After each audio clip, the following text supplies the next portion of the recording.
Hey all, this is David Joseph, and today we're going to talk about chord scales. Understanding how chords work in the context of scales, in context of musical scales, is essential to understanding how chords work in the context of songs and also in the writing of songs.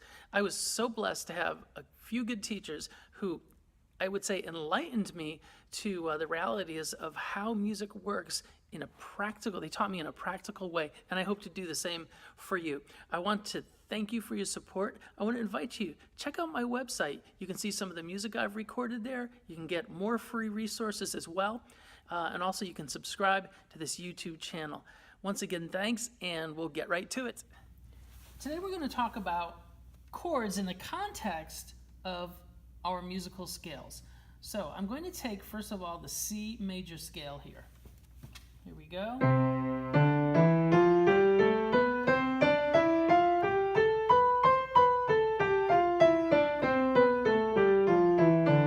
Okay.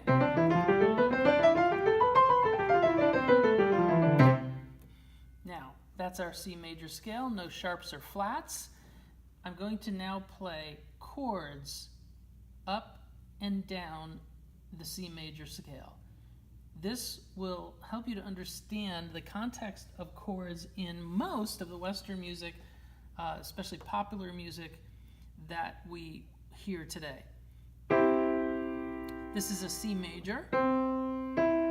So I'm taking the C. The first note of each chord is going to be the note in the respective scale. For example, I'm going to play a C chord. My root note, my first note is a C. I'm going to play a D chord. My root or first note in that chord will be a D, and then E, F, G, A, B, C, and so on. Now, we can also think of it in terms of numbers. 1, 2, 3, 4, 5, 6, 7, 8, which is really one octave higher. Okay. So now I make my chords.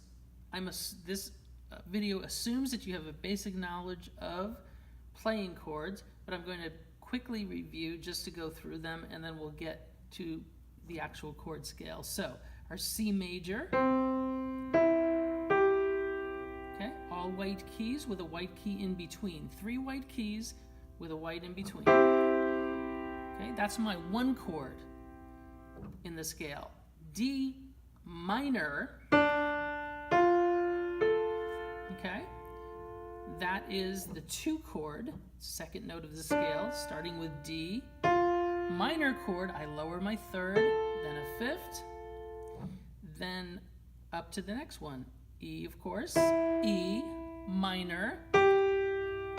My 3 chord, so just as a recap, my 1 chord is major, my 2 chord is minor, my 3 chord is minor, and then 4, my 4 chord is major, F, right? You hear the brightness, hear the difference in quality, okay? Number 5 is a G major chord, and then number 6 is a minor, and number 7 is diminished, and then finally up to major. Okay, now I'm going to practice them in the context of a scale, so meaning I'm going to go up and down. Here we go, starting with C major.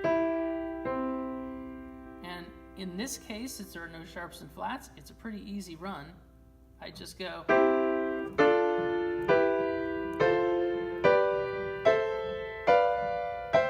and back down again.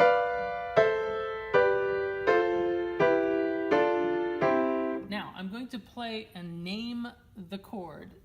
C major, D minor, E minor, F major, G major, A minor, B diminished, and C major. If I were to use numbers, 1 major, 2 minor, 3 minor, 4 major, 5 major, 6 major, 7 diminished. Okay? Now, a as far as practicing, you can practice them. I would go starting with single hand, right? So for example, pedaling each one. Okay?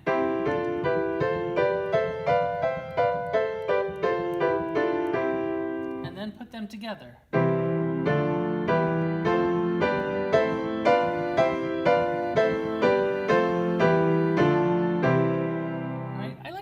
Accent on them.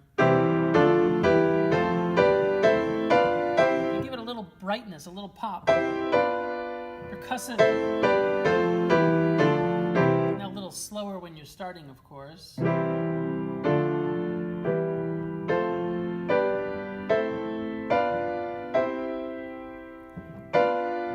And I would say to myself, if this is new to me, the chord names and the chord numbers, I would say them. 1, 2, 3, 4, 5, 6, 7, 8, 7, 6, 5, 4, 3, 2, 1. Or C major, D, C major, D minor, E minor, F major, G major, A minor, B diminished.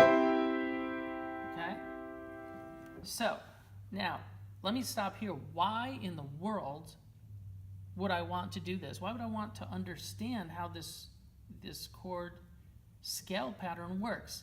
Why? Because 90% of most of the songs that you hear in our Western world here are based on a scale-based chord pattern, chord progression. And if you understand them, you'll be able to, first of all, understand what's going on when you're playing songs. You'll understand the nuts and bolts. It'll be easier to memorize. For example, very simple. This is an old rock, kind of a rock and roll.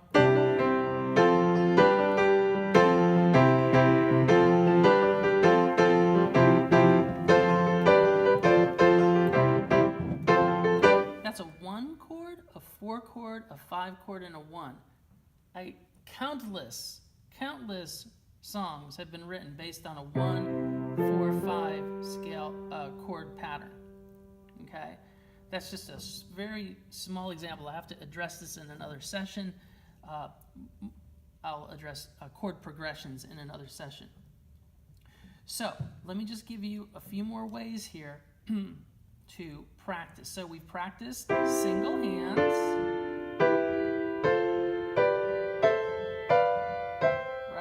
And back down. We've taken the left hand, we've done the same. We've named our chords 1, 2, 1, 1, 2 minor, 3 minor, 4 major, 5 major, 6 minor, 7 diminished. And we've called them by name, note name: C major, D minor, E minor, F major, G major, A minor, B diminished, right? And back down again. As I mentioned in one of my previous videos, Playing Scales Creatively, one thing that's extremely important to me is to not just play music, but create music and create different ways of playing. So I'm going to give you one idea. I'll continue this in the second video on chord scales. But for now, here is one way. So I have my chord. I'm just going to play an arpeggiated pattern, broken. I'm going to break it up. I'm just going to roll it.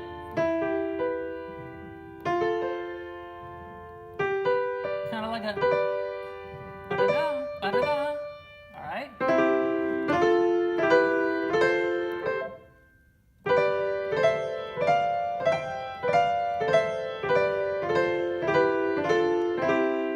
Okay, I'm going to do it again. Slow motion.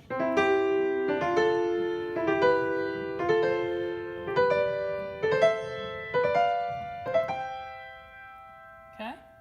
Now if I go faster and use both hands, pedaling each chord at the end of each chord that I play. Pedal, up, pedal, up, pedal, up. Okay.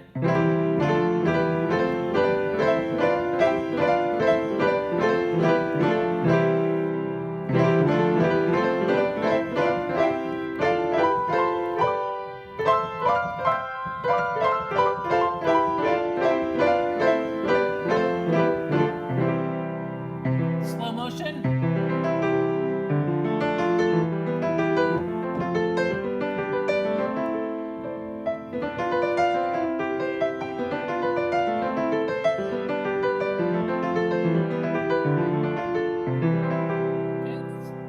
That would be called an arpeggiated chord. All right, I'm going to give you one example of the benefits of practicing chord scales. I'm using an arpeggiated chord pattern. I'm just splitting the chords up, not playing them all randomly, but actually selecting chords within that scale. Check it out.